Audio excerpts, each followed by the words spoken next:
Hi everyone, আজকে আমি এই স্যালারি রুটটা রান্না করব। টেস্কোতে এটা সচরাচর পাওয়া যায়। আমি কখনোই ট্রাই করিনি, ভাবলাম যে বাসায় এনে ট্রাই করে দেখি যে টেস্টটা কেমন। প্রথমে আমি এটা ভালো করে ধুয়ে তারপর চামড়াগুলা একটু মোটা ছিল তো ছুরি দিয়ে একটু মোটা মোটা করে চামড়াগুলা কেটে ফেলেছিলাম। কেটে ফেলার পরে ভালোভাবে ধুয়ে ছোট ছোট চারকোনা করে কেটে নিয়েছিলাম। আমি যেহেতু কখনো এটা আগে রান্না করিনি, তো চার টুকরা করেই রান্না করেছিলাম এরকম। তারপর পেঁয়াজ কেটে নিলাম একটা, এরকম কুচি কুচি করে নেওয়ার পরে একটু কাঁচামরিচ নিলাম আর একটু টমেটো দিলাম। যেহেতু আমি এটা ডাল দিয়ে রান্না করব, মুগ ডাল দিয়ে রান্না করব, তো প্রথমে মুগ ডাল 1 কাপ নিয়ে ভালোভাবে একটু স্মেলটা বের হওয়া পর্যন্ত একটু রোস্টেড করে নিলাম। রোস্ট করে নেওয়ার পরে ওই একই প্যানে আমি একটু তেল দিব। তেলটা পরিমাণ মতো দিলেই হবে। তারপর তেলের মধ্যে আমি দিয়ে দিব পেঁয়াজ কুচি। এটা একটু হালকা বাদামি হওয়া পর্যন্ত ওয়েট করব।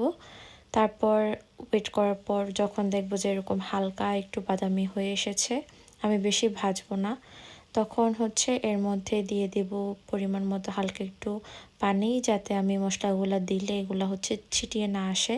তো একটু ছোট ছোট 2 কিউব আদা আর রসুন দিয়ে দিলাম। আদা রসুনটা দেওয়ার পর আমি এতে একে একে মশলা দিয়ে দেব। প্রথমে মরিচ দিলাম পরিমাণ মতো, হলুদ, তারপরে দিয়ে দিয়েছিলাম হলুদের পর দিয়েছিলাম হালকা একটু জিরা আর একটু ধনিয়া। এই তো জিরা ধনিয়াটা দেওয়ার পর দিয়ে দিয়েছিলাম লবণ পরিমাণ মতো, সব কিছুই পরিমাণ মতো, যার যেরকম মনে হয় দিবে। তারপর তেজপাতা, একটা এলাচি দিয়ে দিলাম একটু ভালো স্মেলের জন্য। এগুলো ভালোভাবে কষিয়ে নিব, ওই যে নর্মালি যেভাবে কষায় মশলা তেল ছাড়া পর্যন্ত, ঠিক ওইভাবেই কষিয়ে নেওয়ার, ঢাকনা দিয়ে কষিয়ে নিব। কষিয়ে নেওয়ার পর এখানে আমি যেই স্যালারিগুলো কেটে রেখেছিলাম ওগুলা দিয়ে দিব। দেওয়ার পরে ওটাও এগুলোর সাথে মিক্স করে নিব ভালো করে, যাতে মশলাগুলা লেগে যায় গায়ে গায়ে। ভালোভাবে নাড়িয়ে একদম পুরোপুরি মিক্স করে নেওয়ার পরে আমি দিয়ে দেব ওই যে টমেটো কেটে রেখেছিলাম, টমেটোটাও আমি দিয়ে দিয়েছি। সাথেই আমার রান্না সহজভাবে এরকম ফটাফট দিয়ে দিয়ে রান্না করতে ভালো লাগে, যেহেতু আমি ওরকম পাকা রাঁধুনি না। দেশের বাইরে নিজে নিজে রান্না শিখেছি, যেটা মনে হয় ওইটাই করি। অবশ্যই এটা এরকমই রান্নাটা হওয়া উচিত, তত কঠিন কিছু না। তারপর এটা ঢেকে দিলাম। ঢেকে দেওয়ার পরে এটাও আবার আমি একটু কষিয়ে নিয়েছিলাম মশলাগুলোর সাথে, কারণ আমি কনফিউজ ছিলাম যেটা সিদ্ধ কতক্ষণে হবে, যেহেতু আমি প্রথম রান্না করছি। তো আমি কষানোর পরে আবার পরিমাণ মতো পানি দিয়ে দিলাম। পানিটাও আমি ওরকম আন্দাজ করে দিয়েছিলাম, আন্দাজ করে দিলে ভালো। তারপরে আমি ধনেপাতাগুলো কিনে এনেছিলাম টেস্কো থেকে, ওইখান থেকে আমি কিছু কেটে ধুয়ে রাখছিলাম পরে রান্না শেষে দেওয়ার জন্য। অনেক সুন্দর না এটা? আমার কাছে খুবই ভালো লাগে। আমি টপটাও পেয়েছি, আমি পরে হয়তো এটাতে আরও কিছু গাছ লাগাতে পারি, ভালোই।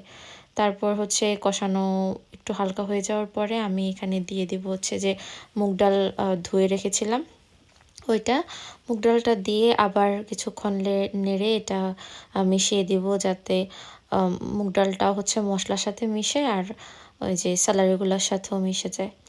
এই যে ভালোভাবে কষিয়ে নেওয়ার পরে আমি বারবার চেক করছিলাম যে আমি ভুল সময় ডাল দিয়ে দিলাম নাকি, এটা সিদ্ধ হলো নাকি। এই তো পরে এটাকে আমি রেখে দিলাম রান্না হওয়ার জন্য। এর ফাঁকে আমি ওই যে ধনেপাতাগুলো ধুয়ে এরপরে কুচি করার জন্য রেডি করে নিচ্ছি। এই যে অল্প একটুই দিব ধনেপাতা, জাস্ট একটু স্মেলের জন্য, এটাই। তারপর আমি ঢাকনা উল্টে আবার পানি দিয়ে দিলাম। এইবার যে পানি দিলাম ওটা ঝোল রাখার জন্য, যতটুকু ঝোল রাখবো ততটুকুই। এর মাঝে আমি একটু লবণও চেক করে নিয়েছিলাম যে লবণ লাগবে কিনা। এই যে হয়ে গেছে, প্রায় হয়ে গেছে। আমি বারবার শুধু সিদ্ধ হয়েছে কিনা চেক করছিলাম। এরপর আমি এটাতে ফোড়ন দেওয়ার জন্য পেঁয়াজ আর শুকনো মরিচ ভেজে ফোড়ন দিয়ে দিয়েছিলাম। ফোড়ন দিলে ডাল এরকম রান্না করা হলে অনেক মজা লাগে আমার কাছে। এই তো প্রায় শেষ, ধনেপাতা দিয়ে দিলাম, রেডি। আমার মতে একটু সবাই ট্রাই করে দেখবেন, আপনারা খুবই পছন্দ করবেন। Thanks for watching, by.